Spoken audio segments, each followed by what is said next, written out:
Arada yoldaşma da deyirəm ki, məsələn, valla o cəmaatın da yanında, bunların da yanında yer yanında deyirəm ki, valla ağlı o da dözdü mənə, hər adam mənə dözəməz.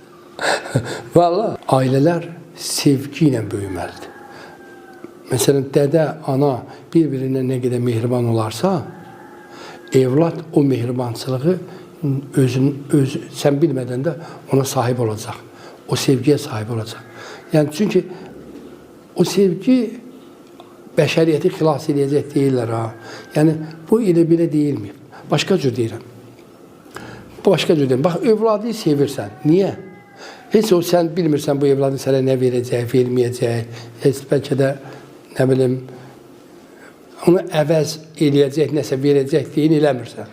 Təmənnasız eləyirsən. Bax, əslində təmənnasız elədiksə, səndə evlada sevgi yaranır. Yəni, ailədə də fədakarlıq elədiksə, yəni yoldaşa güzəş deyirsən, biraz dala çəkilirsən. Yoldaşın da sənə baxır, biraz dala çəkilir.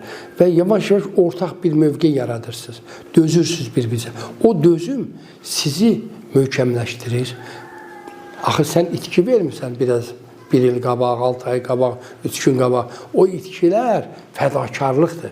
O fədakarlıq necə evladıya verirsən, ailənin xətrinə, evladının xətrinə, gələcəyin xətrinə, ailə müqəddəsdir sözü orada yaranır. Sən əgər heç bir baş kəsmə, qan tökmə, mübarizə aparma, elə hər şey əla olsun, sonra da bizim ailəmiz var deyə. Yox, ailədə mütləq güzəşt eləməyi bacarmalısan. Məğlub olmağı hədəf üzəriyə götürməlisən. Ailədə qalib olmamalıdır. Ailə məğlubların birliyidir.